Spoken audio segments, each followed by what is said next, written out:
Good afternoon, everyone. My name is Todd Jones. I'm the CEO of the Reading Chamber of Commerce. I've been here for about 10 months. This is my first one in this seat at the chamber, being part of the labor law update. O2 Employment Services has been a great partner for the chamber and a lot of people in the community for many years doing this labor law update, which is also, a bit discouraging sometimes. But that's why people like us at the chamber, we have O2 to cover our backside to make sure that we're in compliance with all this stuff.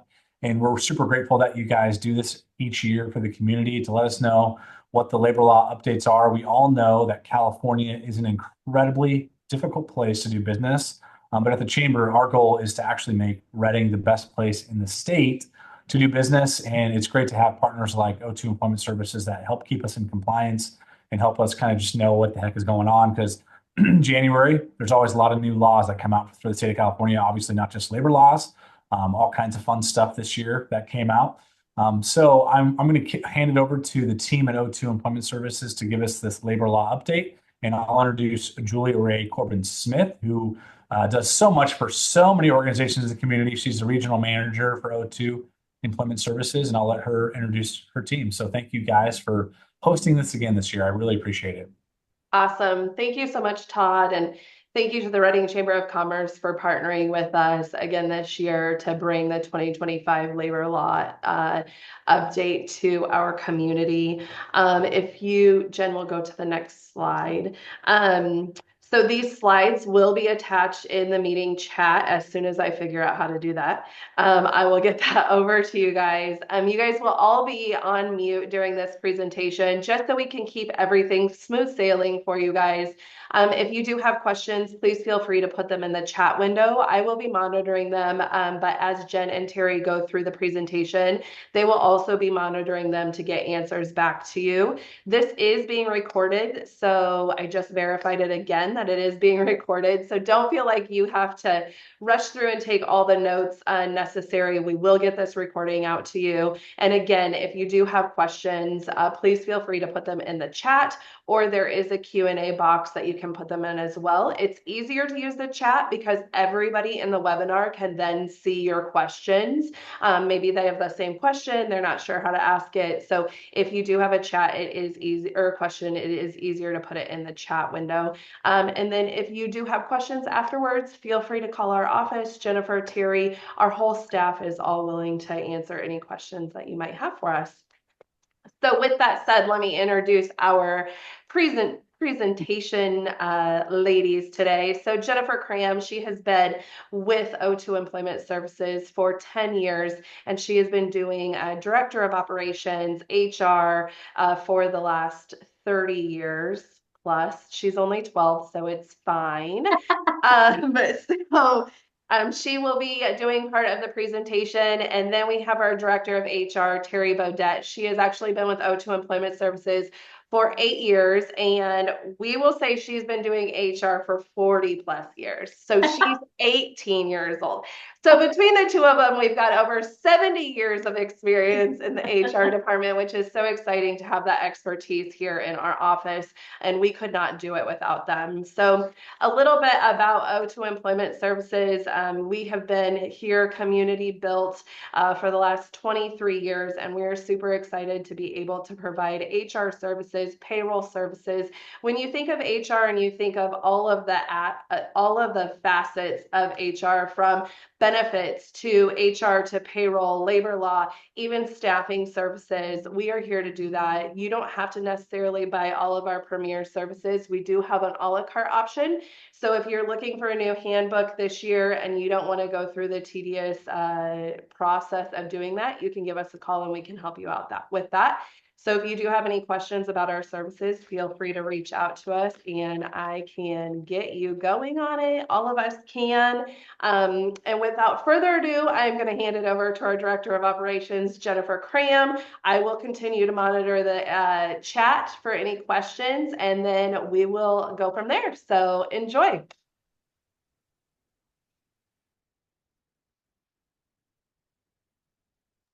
We can't hear you, Jen. You can't hear me. Now we can hear you. Now we can hear me. Yes. Okay.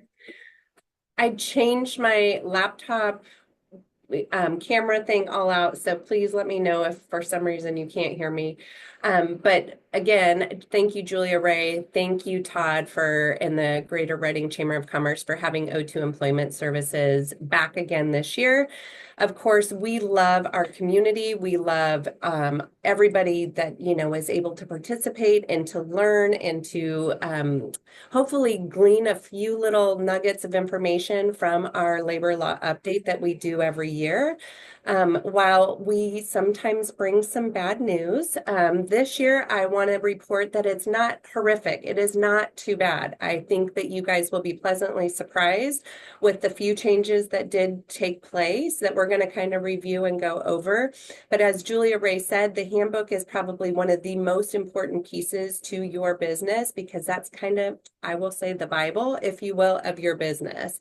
O2 Employment Services is the leader in the North State and wanting to make sure that we are up to date on everything that is going on from a compliance standpoint, a labor law standpoint, even a federal standpoint, because not only do we have to worry about California law, we have to worry about federal law as well.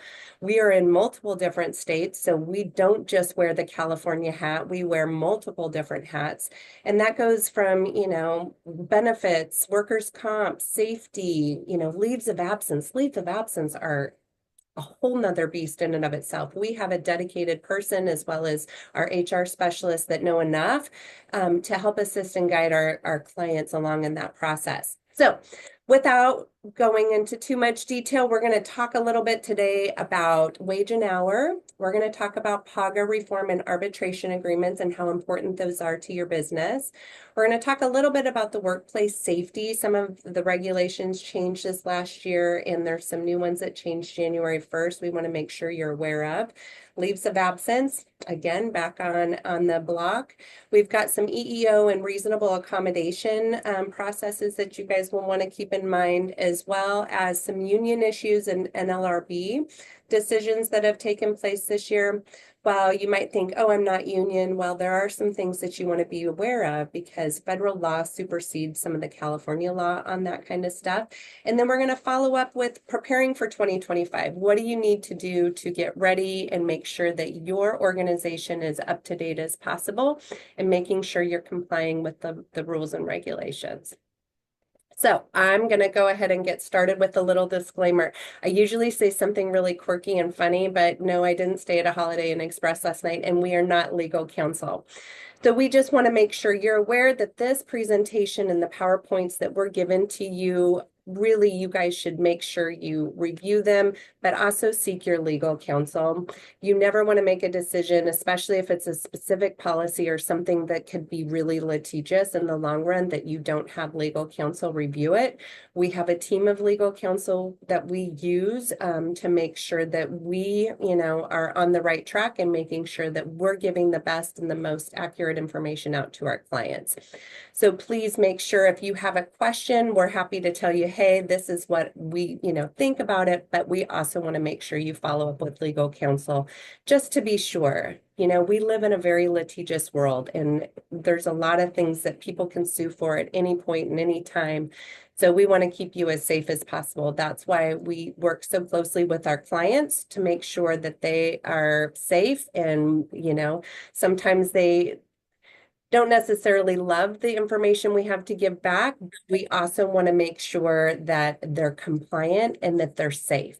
Our job is really as a risk mitigator and to make sure that we limit the amount of risk that they have. All right, so we're going to talk a little bit about wage and hour, always the fun stuff. I've left all the important fun stuff for Terry to talk about. She's going to talk about the case law and all the juicy stuff. I'm going to talk about pay. As most of you already know, because January 1st already hit, minimum wage went up. So if you had employees that were making $16 an hour, minimum wage has increased to $16.50 for most industries. There's a couple industries that do have some specifics that we'll talk about in a minute. Also, I want to bring to note that some municipalities also have a higher minimum wage. I actually went on and I looked at all the counties that have a different minimum wage. There are 38 different counties. They have different wages. And so if you are working and you have teams traveling to other areas, you better make sure you know the rules for those. And I'm talking like San Francisco, Emeryville, Alameda. There are several counties within the state of California that have different wages. So you want to make sure, because sometimes it says like even if you work 2 hours or more in that state or that county, excuse me, we are in California, that you need to pay at a higher rate. Sometimes the sick leave rules apply to that as well. The other thing is the living wage. Sometimes those counties also have a living wage that sometimes is higher than the minimum wage, and you need to pay attention to those as well. One of the laws that changed this last year, which in 2024 was the fast food minimum wage. Most of you know franchises that were at least, I think, 69 or more, or 44 or more, 69 or more. Anyway, if they're a major fast food chain that is, across the United States or even in California, the minimum wage went up to $20 an hour. As of right now, we have not heard if there will be an increase for 2025. We're coming up on that April date. And it could increase up to 3.5%, but we haven't heard yet. The council actually gets together and they meet and they have these special meetings, and then they'll roll out whether there's going to be an increase or not. Another change in 2024 was the healthcare workers minimum wage. While this didn't necessarily affect a lot of the smaller private offices, if you will, but a lot of the larger hospitals, larger facilities, dialysis centers, and so forth, there's multiple different factors, but they had an increase as of October for most of those health facilities, and that went from $18 to $23 an hour. But effective of July 1st of this year, hospitals and the dialysis clinics will increase to $24 an hour. We did put links in your guys' slideshow so that you guys can click on those links and go right to the resources that we've provided to you so that you can dig in a little more and figure out if that maybe applies to you or not. Again, you can always give us a call. We'll be happy to try to navigate that with you. With minimum wage increasing, that also means that exempt employees, so employees that are exempt from overtime, you have your salaried managers, maybe you have your, directors or something like that. The minimum exempt salary that they can make is $68,640 per year, which equals, $13.20 per week. So it's double minimum wage is the minimum, the base that you can pay your exempt employees. Now, keep in mind, if you have the fast food council or you have those healthcare industries, you need to double check that because those double minimum wages of that wage is what will happen. So fast food council is $40 an hour then, right? Because they're at $20 minimum wage and it needs to be double. So keep that in mind when you're looking at those. A lot of clients have said, you know what, maybe I'm going to go back to an hourly situation because I can't necessarily afford that. But then you have to figure in overtime and you have to worry about meal and rest periods. Not everybody can be exempt. There is a duties test that comes along with that, and you need to make sure that your employees meet those guidelines as well as the salary requirements. All right, tool wage. Well, this is something that I think I talk about every single year. I've spoken about it a number of times, and I still have clients come to me and say, oh, I didn't even realize that was really a thing. If you're in an industry that you require employees to bring their own tools, a lot of times we find this in automotive, we find this in construction. If they have their own trade and craft tools that you're requiring them to bring to work, you have to pay them at least double minimum wage. Just a requirement. It is what it is. Sometimes you might provide tools and employees end up bringing their own tools because they like them better.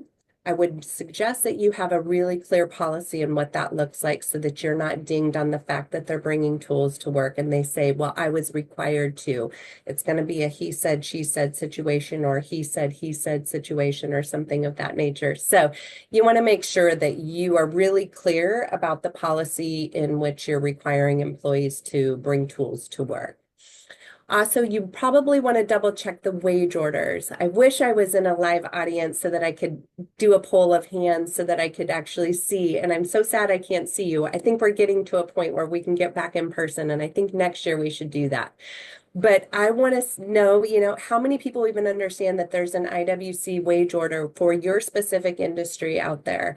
In California, there are 16 different wage orders that actually depict what specific pay, what requirements, what industry specific information you have. That is a guideline. And we recommend that you hang this with your employee poster as well as maybe your handbook, but you should have your IWC orders as well. There are some changes for the beauty salons and barbershops and beauty schools that have some uniforms and equipment that were outlined that has a requirement. So if you're in one of those industries, you should probably double check your wage orders and make sure that you are up to date on that. All right, computer software and physician exemptions. So computer software, if you have an exemption, they can make no less than $56.94 an hour or 118,000 and some change per year. And physicians have to make at least $101.22 an hour in order to be exempt. So the Department of Labor this last year actually was going to change the exemption for federal, all right? So federal, right now, the minimum wage for a federal level is lower than California. California wins out and says, hey, saying we're paying $16.50 an hour. The federal level was a little lower. But last year, the feds came out and said, you know what, we're going to raise the exemption level for exempt employees. These are non-exempt. I mean, these are exempt employees, excuse me, that are exempt from overtime. We're going to increase the threshold to $844 per week. Everybody was kind of in a lather because this is for every state in the United States that has to take a look at this. And some states are paying $7 an hour for minimum wage or so forth. And they're thinking, oh my goodness, what does this mean? I don't know if we can afford all this.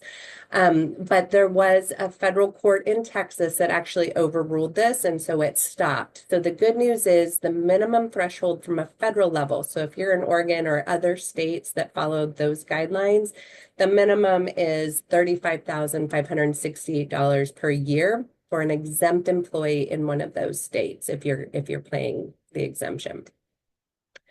Independent contractors, this is always such a fun topic because we deal with employees, right? So, but we also have to be aware of independent contractors and how that might affect the employers that we work with. A lot of times employers come to us and they're like, hey, I want to just have so-and-so do some work for me. I'm going to pay him as an independent contractor. I don't want to add him to my workers' comp. I don't want to pay taxes. I don't want to worry about it. They, are going to come in and do XYZ for me. And we always say, okay, well, pump the brakes because there's testing in place that you have to make sure that you actually do to make sure they're truly an independent contractor. And the rules are a little strict. They're pretty stringent. So I always caution employers that say, hey, I'm going to pay this person as an independent contractor. It sounds really fancy and it sounds great to do, but there's a lot of clients, a lot of employers that have gotten in trouble over the years for paying somebody as an independent contractor when really they're an employee, especially if you're controlling their time or their schedule and telling them and dictating what they're to do. There was something that was rescinded prior, which was the 6-factor economic realities test. I always do that. Realities test that was rescinded prior rule under the Trump administration. Now that Trump is coming back in, this could swing back and this could be a change that we see under the new administration. But right now, California law is still in effect in the ABC testing. For those of you that want more information, there's a link in here that you can go on that says, here's the different factors that you have to make sure you abide by. And California was more strict in this anyway, so it's definitely something you want to make sure you watch and you take a look at.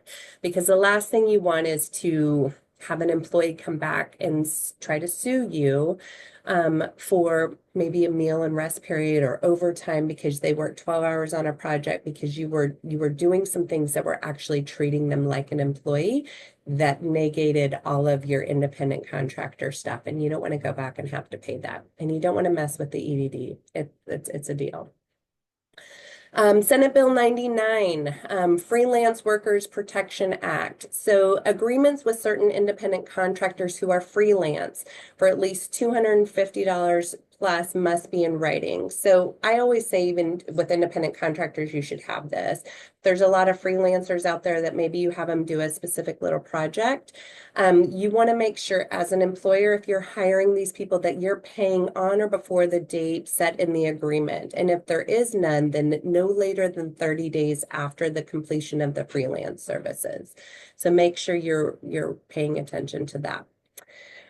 Rounding, my favorite topic in the whole entire world, because I know how much this can be painstakingly tedious, especially for employers. And, it's really easy for employees to write down, hey, I showed up at 7:48, I started work, but I'm going to just put down 8 o'clock, and I took my lunch at noon, but really I left at 11:55, and then I clocked back in at 12:45, and then I left for the day at 4:55, but I'm going to just say that I went from 12 to 1 and 5 o'clock. There are a couple of court cases here that really are like, no, no, no. There was a See's Candy incident years ago that said rounding was okay, but you made sure it was always in favor of the employee as long as you went back and did audits. But it was a huge case. It was one of the first ones that said, you know what, you guys, you really should be paying to the minute. You should be paying them actual hours worked, every minute that they work. And these two cases have recently come out, and they really are saying, stop rounding, stop doing it. You need to make sure you pay your employees to the minute, and you should be paying them that way. A lot of electronic timekeeping systems will actually capture this for you, so you don't have to worry about writing it down. I know it can be a nightmare trying to calculate and figure out, but I'm telling you, Wage and Hour is really cracking down, and this is a deal. You need to stop rounding, and you should be paying your employees to the minute. All right, I'm going to turn it over to Ms. Terry. She's got a wonderful topic about PAGA reform and about arbitration agreements. Hi, good afternoon, everyone. As Jen said, I got the short straw here for what the information and the topic of fun that I get to cover. But a lot of people aren't aware of PAGA claims, and if you are, I'm sorry for you. It's not something that any employer wants to go through. So on the next slide, Jen.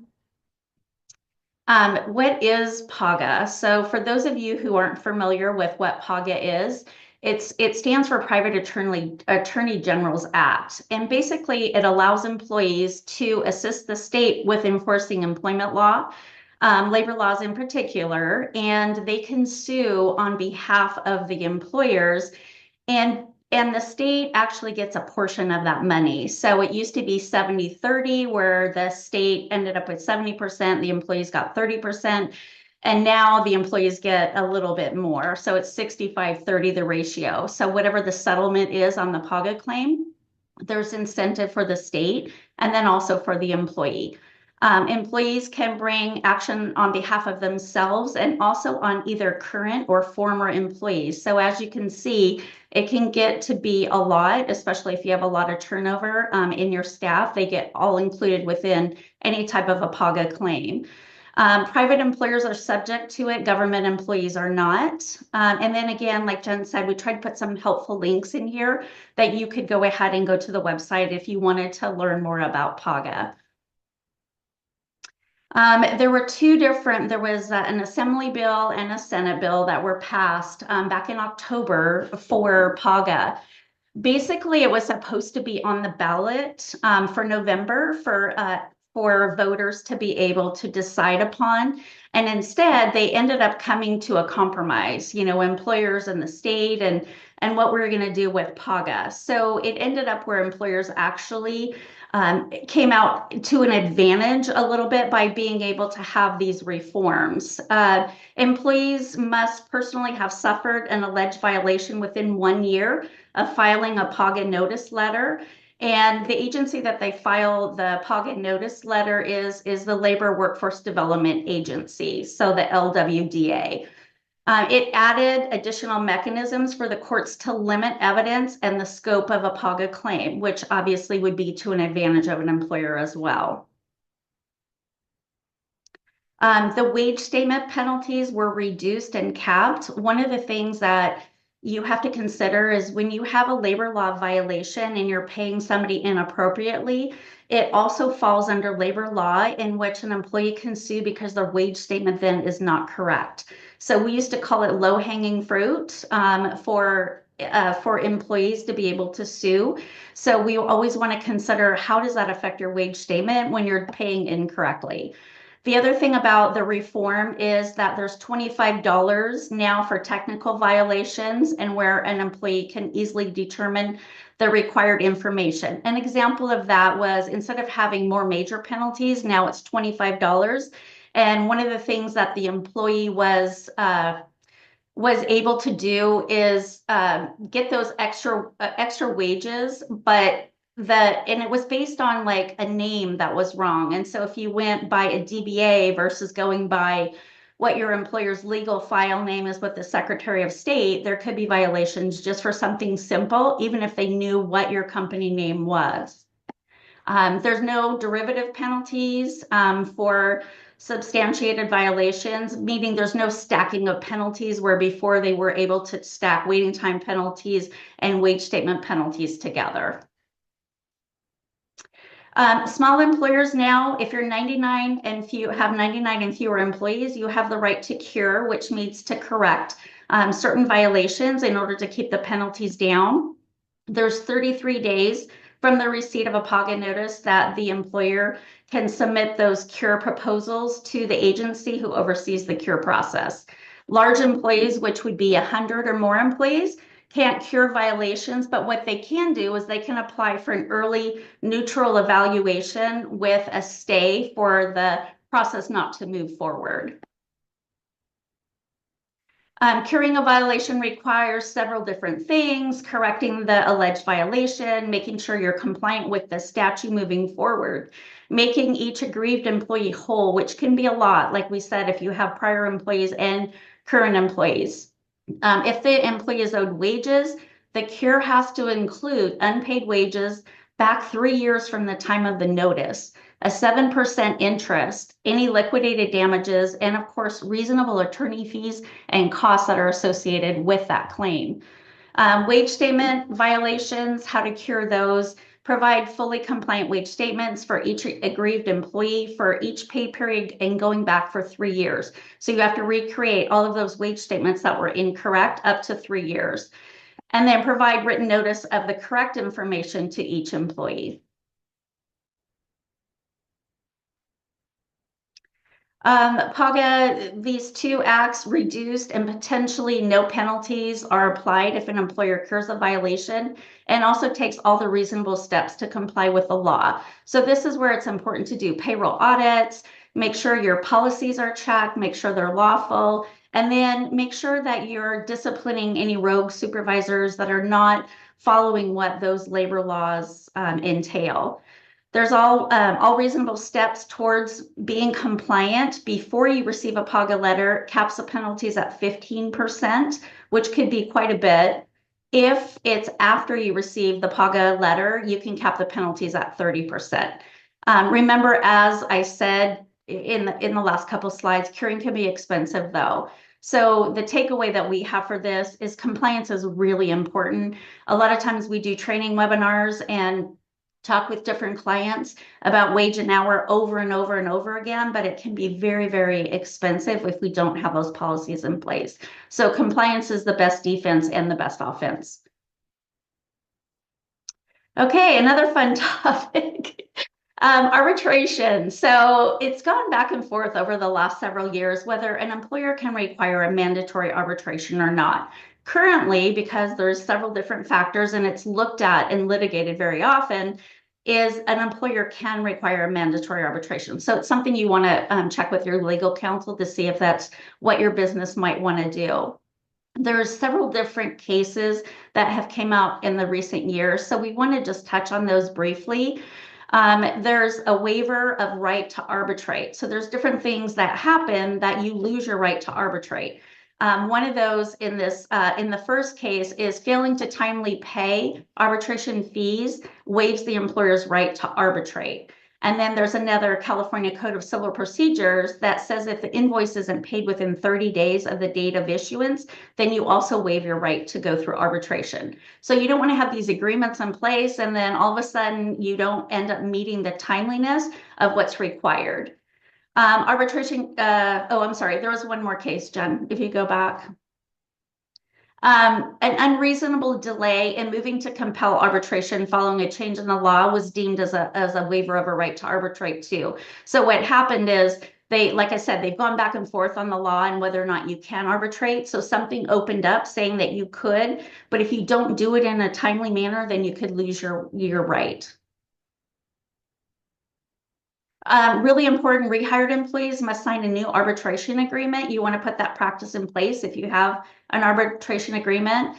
In this case, there was a break in employment and the employee didn't sign a new arbitration agreement when they were rehired. So the court held that the first agreement did not apply where the employee's claims was solely from the second stint of when they came back. So they may have had an arbitration right when they were employed previously, but because they didn't sign a second one, it didn't go for that new time span in which they're working for you. Okay, another arbitration in the Ramirez versus Golden Queen Mining Company. The employee didn't recall signing the arbitration agreement, and it was argued that it was unenforceable because the employer couldn't authenticate the signature. This is really important with the modern technology now where we have people do e-signatures. There are several laws, and it's too much to go into during this webinar. But you want to check different laws apply differently on whether or not you can get an electronic signature from an employee, whether it's an I-9 form, whether it's an arbitration agreement. There's just different guidelines. And sometimes new posters or new hire paperwork, you have to really check into whether or not you can get the e-signature. And then what you want to do is that you want to have some type of way of authenticating that that employee really did sign that. So if you send it to a public email address, well, who's to say that the employee was the one that actually signed the document, and they could dispute that in your dispute your arbitration agreement. So in this case, the court said no, employees who recognize their own handwritten signatures and don't dispute their signatures cannot avoid arbitration. And then there was a three-part burden, and it kind of shifted back and forth whether the employee had to provide a prima facie evidence that it was signed, then the employee had to provide evidence to provide a factual dispute, whether it was authenticated or not, and then the burden shift back to the employer. So it's a back and forth. So it's just really important that you have a system in place for that. I think this is the last one on arbitration. There was a split in this case. Some courts have held that an employee can overcome a signed arbitration agreement by submitting a declaration that they just didn't remember signing the arbitration agreement. So the takeaway is that make sure that you're ensuring that your agreements are properly signed and authenticated. Take extra steps to document the process of when and how it was presented and signed. Hey, I'm going to send it back to Jen for safety. Yay, good job, Terry. You did so good. Yes, arbitration agreements, definitely a deal, you guys. Something you really want to consider and make sure that you have. It definitely, especially right now, why they're still mandatory, meaning as a condition of employment per se, but it's really important that you have those. And those are a very litigious document. That's something that an attorney should write for you, but definitely very important. I'm going to bring up real quick because Julia Ray and I have been trying to get the presentation into the chat, and neither one of us have been successful. And so we promise you the slides at the end. We will make sure they get in there. I will make sure of it, but we also are recording this, so you guys are going to get that as well as the slides. So if there's a few questions you guys have, you know, we can review those at the end, as well as you'll get all these slides. So sorry about that. At least we're recording. That is the good news. So we're going to talk a little bit about workplace safety. Hooray, hooray. So workplace postings. So those posters, darn it, every year they change and something's new and something's updated and something needs to be posted for your employees. A lot of times we'll go into employers and we're going to find them in the restroom on the back of the door, like, you know, while employees are supposed to be using that, and that's their break. Well, that's not really how it should work, but I know sometimes that's the only location that everybody uses, or I hope so anyway, or maybe put it to where they can wash their hands and read it at the same time. I don't know. Anyway, I'm throwing stuff out there. But you have a new poster requirement. Number one, your minimum wage increase. So that definitely has to be, there's a wage notice to employee on there that has to be updated, as well as there's a whistleblower law for both state and federal. This went into effect on January 1st. There's actually the labor commissioner is going to prepare a model notice, and I think that's due out later this year. Is that correct, Terry? I think it's due later this year that they're going to have the model poster. Is that already out in the posters now?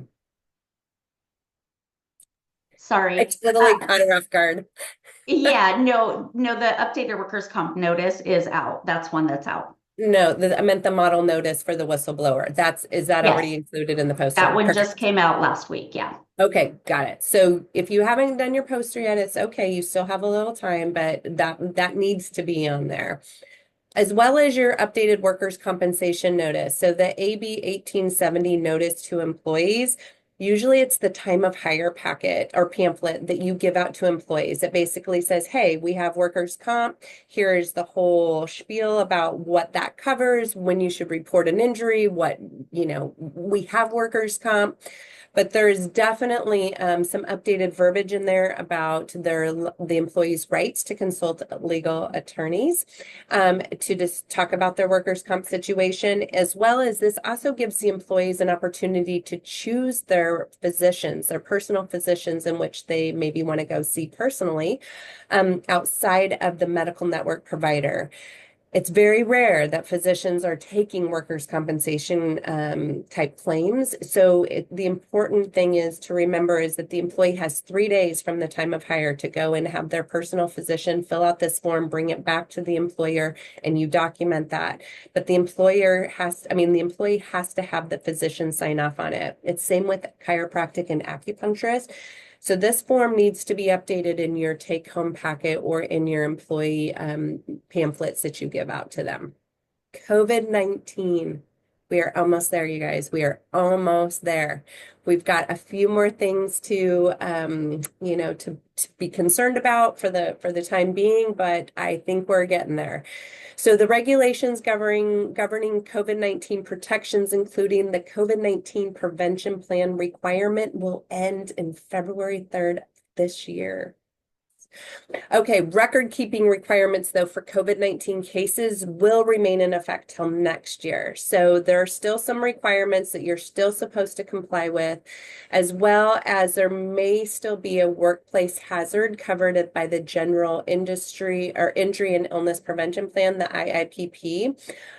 So you want to make sure, I kind of say, keep your COVID prevention plan, make sure you kind of keep things intact. We keep them separately from the IIPP or the injury and illness prevention plan. But there are definitely those record keeping requirements. So you want to make sure you're staying up to date on that. Indoor heat illness prevention. So this is something that kind of came out earlier or late last year in July of 2024. Cal OSHA came out and said, hey, we've got some indoor heat illness that we need to be concerned about. And we now have a written indoor heat and illness prevention plan. There's already been a heat and illness outside workers, but now this is for inside workers, primarily focusing on manufacturing, warehouses, and restaurants. So if the temperature gets above 82 degrees or higher and employees are present, you need to make sure you have this plan in place.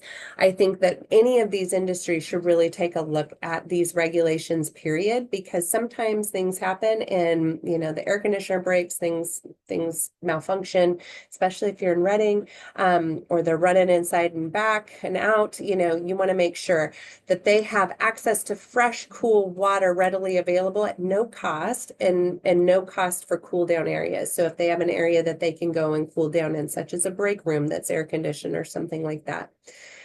Encourage additional preventative cool down breaks. So this might be more than just their 2 10-minute paid rest breaks, right? So you guys want to make sure that you're providing that, and don't deny an employee. If they come to you and say, I'm dying of heat and it's so hot in here, I need a break, don't say, oh, no, you have to get back to work. That would be a big no-no. Monitor and track indoor temperatures. So make sure that you're staying within those regulations and making sure that you're following the guidelines.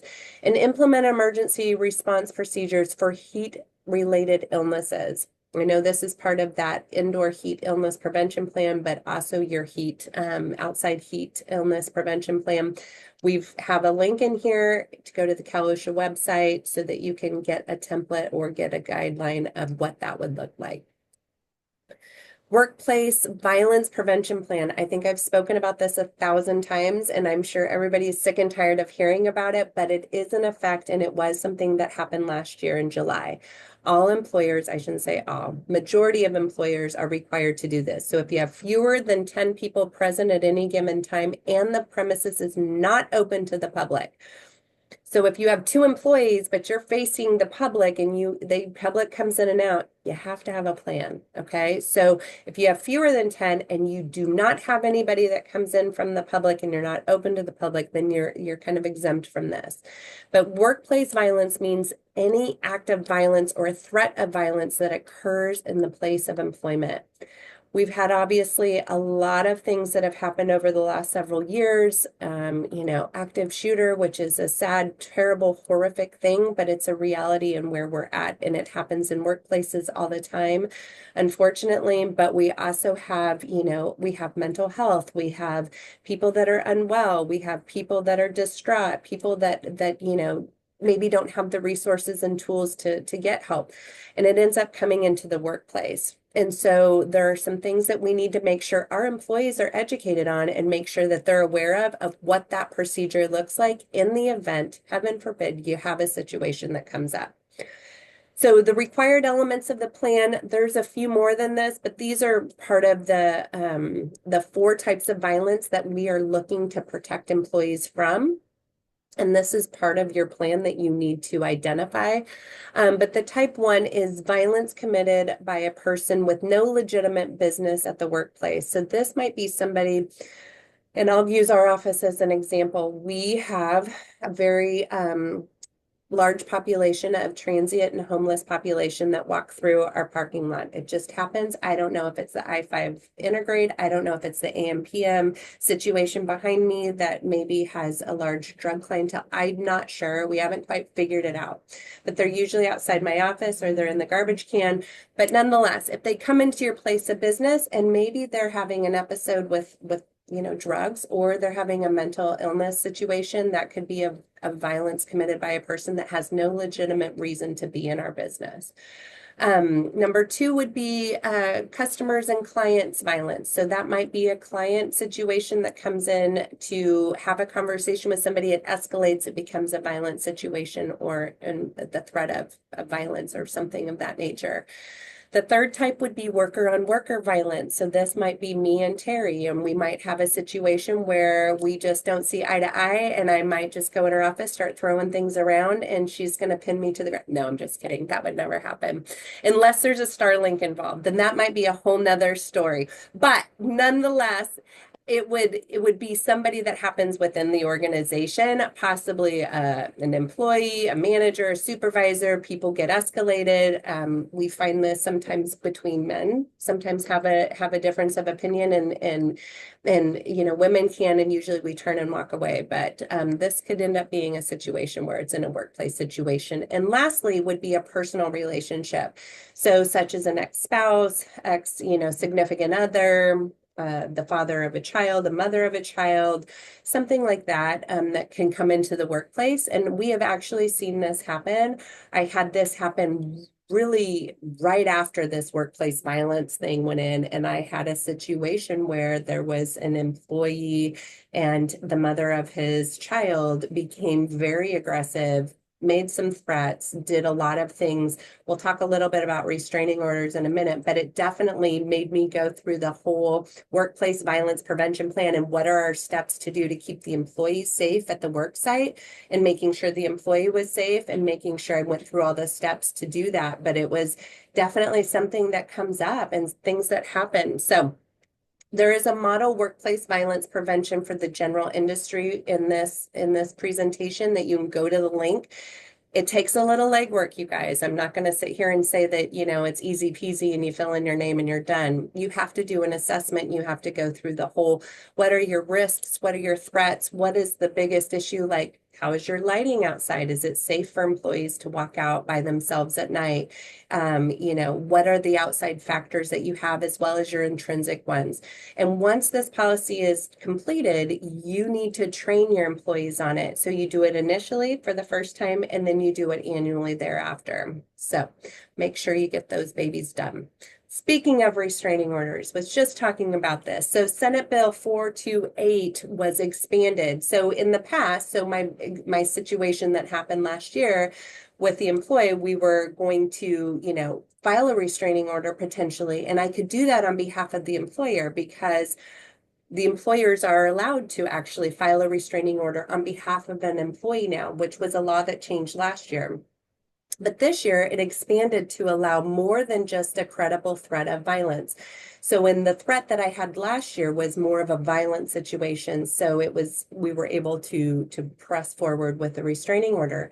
But now it's been expanded for employees who have suffered harassment.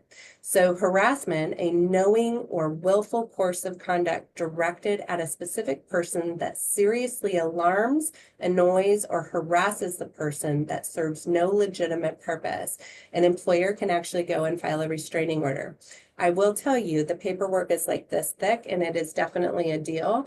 And it might be something you want to talk to an attorney about, or if you're going down that road, or the employees can do it themselves, but sometimes they're not able to. And in our case, we felt it was better for us to go through the motions to help with the client to do this process, because we wanted to make sure all the employees were safe at work. There was an active threat, and we took it very seriously because we don't know. We just don't know, what's going to happen. And the last thing we want is to say we knew something and we didn't do anything about it. So it's one of those things you have to make a good judgment call on. So, all right, SB 1350. So Cal OSHA regulations now covers domestic services. So this is something that was interesting. Terry and I were just talking about this the other night. Cal OSHA used to not cover this, meaning healthcare workers that work in the home, nannies, cooks, gardeners, or housekeepers, but they have now been included in the Cal OSHA regulations, meaning that Cal OSHA has some jurisdiction over them and their work environment and how safe they are. Now, one thing I found interesting when I was looking this up was talking about how in-home daycares, if it's a family-run child daycare, is still excluded. There are also a few other limitations that, might not fall under the Cal OSHA regulations, but these do. So if you're in one of those industries that you provide home health services or a nanny or a cook, gardeners, housekeepers, you want to make sure you understand the Cal OSHA regulations for this. Lead exposure prevention. So this was something that Terry and I also talked about. I'm like, I have no idea. I don't have any clients that really deal with lead, but this is a real deal. As of January 1st of 2025, Cal OSHA has updated construction and general industry safety orders, or whether they might deal with lead. I just didn't realize they did. So now this is going to be a topic of my conversation for my construction clients and some general industry safety orders to making sure that they don't have or they have special protections against lead exposure. So they've lowered the action levels from 30 micrograms of lead per cubic meter to 2. New classifications have been introduced to better categorize tasks based on lead exposure risk, and duration of work activities required protective measures have been shortened, prompting quicker response to lead exposure. So if you're in one of those industries and you know that you potentially have people that have some kind of exposure, there's a link here that can give you some guidance and resources on how to protect your employees from that. All right, we're going to turn it back to Terry Bodette so she can talk about leaves of absence. Hopefully everyone's stretching and staying awake at this point. But yeah, leave of absence, that's an area that, oh gosh, I've been in HR, as Julia Ray kindly pointed out, for many, many years. But I can't remember a year where they actually didn't update something for a leave of absence or a different requirement for employers to try to navigate through. And leave of absences are very complicated. Every webinar we do or meeting with our clients, you have to have somebody that really knows and gets into the nitty-gritty, because there's federal law, there's California law, and California, as everyone knows, is usually more gratuitous to the employee. So we have multiple laws and they keep adding every single year, but they also update. If you have a bereavement law, they'll add something in the next year, or as you'll see for paid sick leave, they've added something in 2 different categories this year. So it is definitely something that you want to keep up to date on as much as possible. The first bill that we're going to talk about, AB 2123, effective January 1st, employers in California cannot require employees to use any accrued vacation before receiving paid family leave benefits. So paid family leave benefits, as most of you know, the employee applies for those through the state. Depending on whether or not, it doesn't have anything to do with whether the employee is eligible or not, as far as some of the major leave laws, the Federal Medical Leave Act or the California Family Rights Act.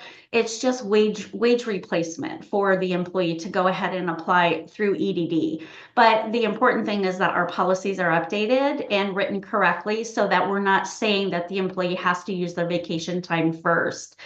Also, something that we found that was interesting is we have Joanna in our office, who's wonderful and processes all the leaves for all of our clients, which, believe me, is a huge task. But she had mentioned to me that sometimes when employees go online through EDD and they try to apply for either state disability or paid family leave, it can take up to 6 weeks for them to actually get any type of payment out of EDD. So this year, claimants can now initiate the claim process up to 30 days in advance. Before, under state disability, usually there still is a 7-day waiting period before they can get any benefits from EDD. So they had them wait until the 8th day before they could apply. Well, as I just mentioned, sometimes it takes up to 6 weeks for them to get any type of income. They can't make their car payments, etc. So very good news for the employees that they can start that process ahead of time. Family leave mediation program expansion. There was a temporary requirement that, or a temporary opportunity for employers under the California Family Rights Act, that they would be able to go to mediation if they made a mistake. As I said, leave of absences are very complicated, and the laws are not written for someone to enjoy reading.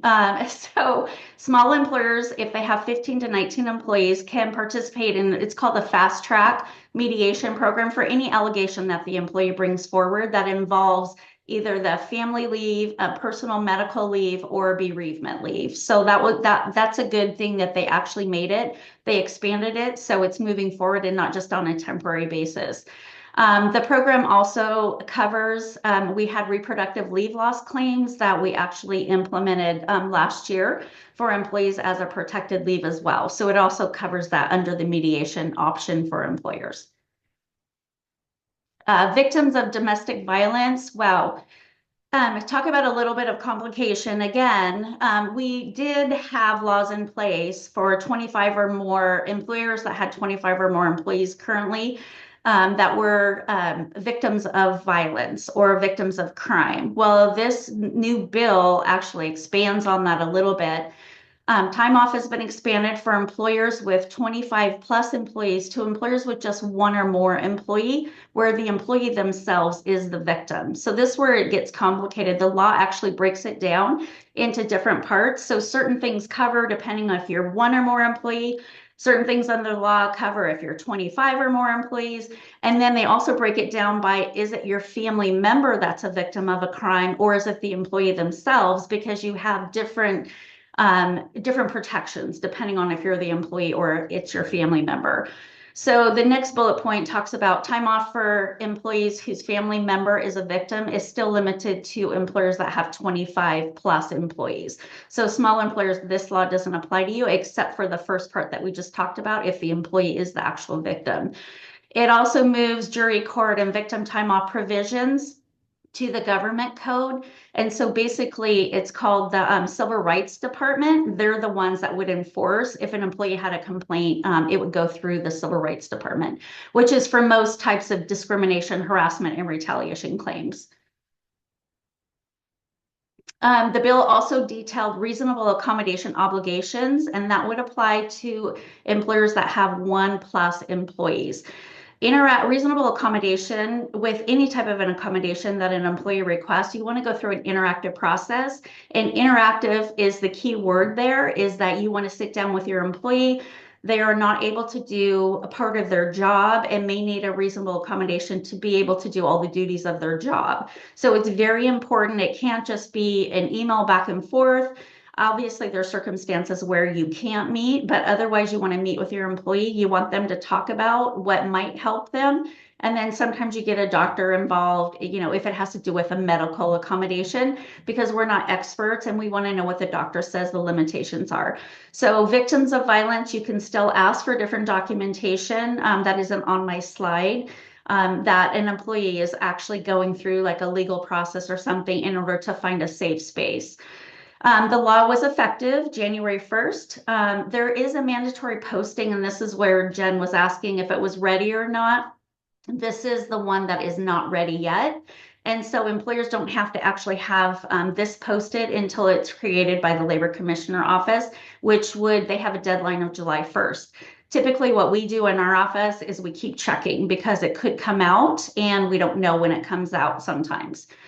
Employees are also allowed to use paid sick leave or any other type of accrued paid leave to cover for jury duty. So this is another change in the leave where they've expanded it. So please remember that you still have the same allowance of paid sick leave time that you give your employees. If those of you that utilize the California minimum that are required, it's still the same. They still have the same pool to choose from. It's just the reason to use it is not just for diagnosis or preventative care. It's also now for jury duty as well, and bereavement leave changed last year.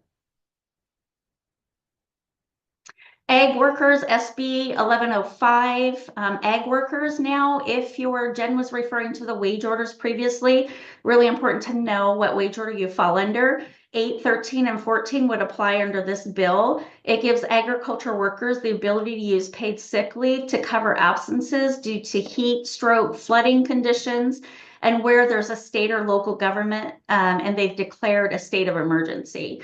So another reason that they can use, it's still the same pool unless you decide to give them more, it's still that same pool of protected sick leave that they get each year. There was a letter that came out, an opinion letter for FEMLA, and it's for employees that are actually going through medical trials for their health condition. It just expanded the scope of FEMLA, saying that even though a medical trial is voluntary, it's still a reason that you would allow your employee to have time off under that protected leave. Okay, EEO and reasonable accommodations. Jen, is this you or I? Oh, it's me still. Okay. All right. So SB 1137, this is about intersectionality, and it has to do with discrimination. So FEHA expanded, meaning that they can blend protected categories into this new protection. So for intersectionality, it's important because for discrimination cases, it can show an understanding of multiple different types of oppression that an employee would go through. So it basically builds the case that they have a discrimination case as well from an employer perspective, because maybe we're discriminating against them for one protected characteristic, but it's not enough to be severe and pervasive, which is kind of the term that the law looks at. So, but if you look at it as a totality, that, for example, they gave like a Black woman, she could be discriminated against for both of those protected characteristics. So California is the first state, of course, that implemented this type of a law, but it just allows them to look at the whole picture when they're trying to have a case. But it also is important that we look at the experiences that our employees are having and make sure that, you know, we're providing a respectful work environment. It goes over the bill's language here, any combination of a protected characteristic. Last year, I believe there was 18 protected characteristics, and now we're well over 20. If you throw in the use of cannabis when they're off duty, there's several others that have come out the last couple years. It also provides protection that there's a perception that a person has one of those protected characteristics, or the perception that the person is associated with a person that has a protected characteristic. So sometimes that would be like genetics or things like that that are under the protected characteristics. So what's important here is that we update the definitions of what protected characteristics are. If you haven't done that for several years, there's been so many that have come out within the last few years. So you want to make sure, and most importantly, you want to make sure that your supervisors and your team, there is personal liability for harassment. And I don't know that employees thoroughly understand that. So it's not just that you as an employer are held accountable for providing a respectful workplace, but it's also for your employees, how they treat each other. Pregnant Workers Fairness Act. Jen was talking previously about sometimes where federal law may be a little more gratuitous or have higher standards or requirements than California law does. Doesn't happen very often, but under the Pregnant Workers Fairness Act that rolled out last year, it is one of those cases. There's some coverage requirements that fall under Title VII. I'm sorry, it's the same coverage requirements. So it's if you have 15 or more employees. But it requires the employers to provide reasonable accommodations. And again, you want to go through an interactive process. A pregnant woman is probably the most protected employee in your entire workforce. The accommodations would be for physical and or mental limitations related to, affected by, or arising out of pregnancy, childbirth, related medical conditions. So if they're having morning sickness, if their feet are swelling, unless it could cause an undue hardship on the employer. That is a very high level to try to reach the burden that it is an undue hardship. The limitation is much broader than a disability. So those of you who are familiar with American Disabilities Act, the limitation for a pregnant woman is very, very broad compared to what you need to meet for American Disabilities Act. Okay, employers are limited in when they can ask for medical certification or a doctor's note. It has to be reasonable. So some of the things, because we were trying to dissect this law as it came out to when can you ask, when can you not ask, because we want to verify that these are limitations for the employee. So if they're predictable, for example, you can't ask if an employee wants to keep water nearby. You can't ask for a doctor's note if they need an extra restroom break. You can't ask for a note if they want to sit or stand. And you can't if they need an extra break to eat or to drink. So don't ask for doctor's notes for those reasons, but it gets outside of those reasons. Again, you want to go through the interactive process and see what that looks like. California law under the Fair Employment Housing Act has been in place for years, as I mentioned. But the federal standards are now a little more strict than California is under the FEHA guidelines. There are anyway, and the last bullet point just restates that. Reading my slide. Driver's license, SB 1100. I know that, the local news came out and asked us about this too, but effective January 1st, employers are prohibited from including driver's license as a requirement. So you want to check your job postings, your applications, and any related materials. And the only two reasons that this would apply that would allow you to require that is if it's reasonably expected to be an essential function of the employee's job. So delivery drivers obviously are a simple thing to think of, or if you have an admin that regularly has to go and deliver and carry things to different offices, that might be an example. And then the employer reasonably believes that the function cannot be performed using an alternative mode of transportation. So, for example, we have transit systems, we have Ubers, things like that. So we have to look at different options that the employee may have. We've been following that for a while and knowing that, you never want to put on a job description or application something that isn't really required for the position and the duties of the job. It could kind of lead you down a wrong path. Not that you can't do it, I would just be cautious about doing it. Okay, one more thing regarding accommodations. There is some case law that is looking at religious accommodations. So, for example, this was a USPS employee that requested Sundays off as a religious accommodation.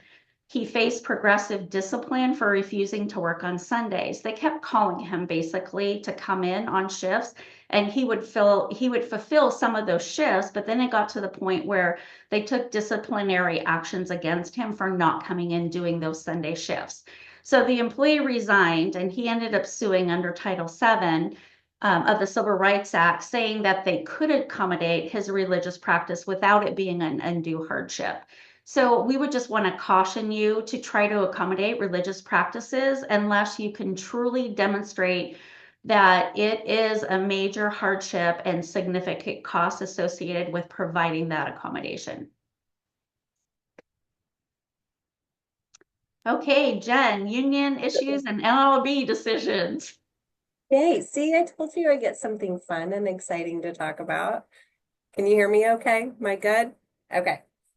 So yes, union issues and the NLRB decision. So NLRB, which is the National Labor Relations Board, which is a federal law, had some changes this year that basically said it prohibits employers from retaliating against employees who choose not to attend meetings discussing religious or political matters.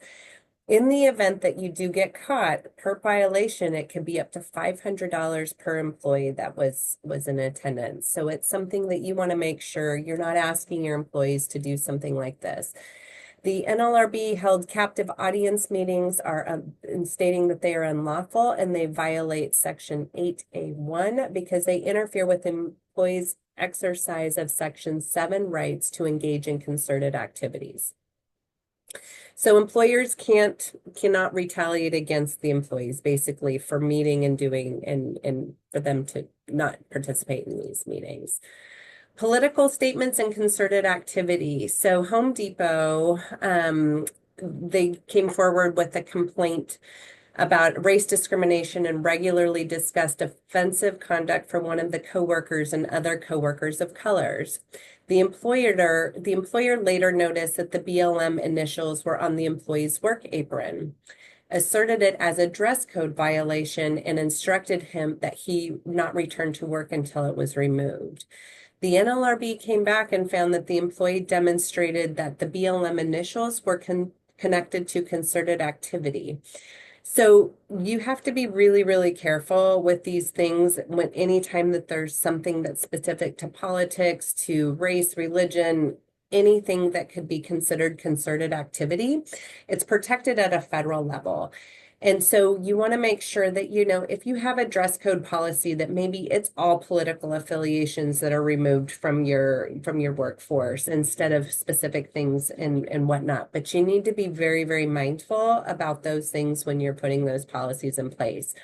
Just because California might not have protections in place or laws and rules about it, the federal feds do. And this is one of those cases where they came in a little stronger than California law. So those are, I think, the last things that we have to talk about. Can you believe it? Look at 2 hours and 10 minutes. 1 hour and 10 minutes. We did well. I hope we didn't lose anybody, and I hope that, everybody didn't completely fall asleep.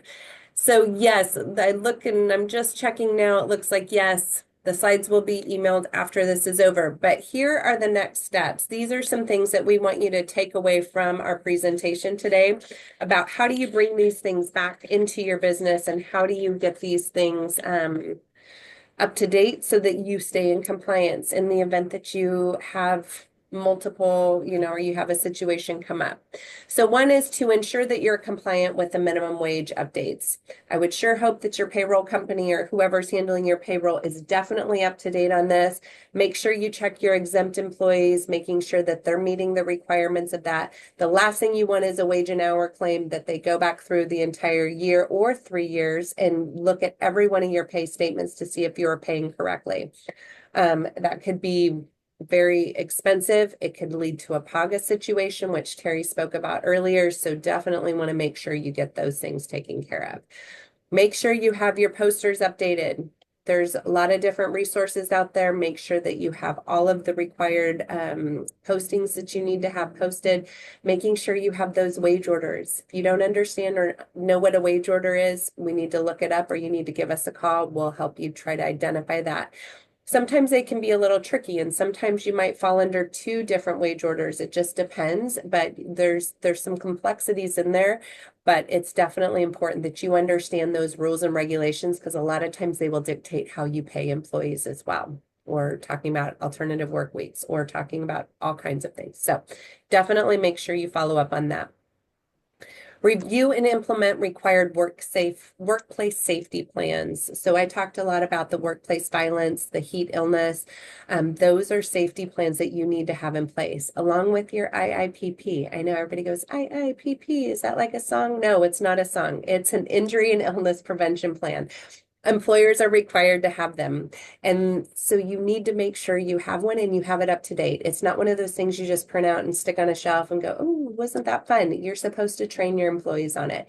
If they're using equipment, you need to make sure you train your employees how to use the equipment. Make sure they sign off on it. Make sure you do an annual training. If you're in construction, make sure you do your toolbox. I think they call them tailgate meetings once a week, making sure your employees are up to date. It's crucial to your business. Cal OSHA will come in faster than anybody else and say, show me your meetings, show me your minutes, show me your plan, show me your IIPP, not just a little dance. It could be a dance all the way down to the Cal OSHA board and you have to pay a big fine. Anyway, all right. So making sure you review and update your arbitration agreements. If you guys have these, fantastic, but make sure they're up to date. There's been some changes. If you don't have one, you should have one. Again, it's a legal counsel situation. We do have some a la carte services that we do provide these things. But they're costly. It's one of those things. It's a legal document. We want to make sure that you're following what we've followed and what we've been advised to use. Considering implementing wage and hour audits coordinated with legal counsel. And Terry and I talk a lot about this, about coordinating with legal counsel in some of these audits, because sometimes you want to have the attorney-client privilege in the event that you discover something. It kind of goes back to the PAGA situation, right?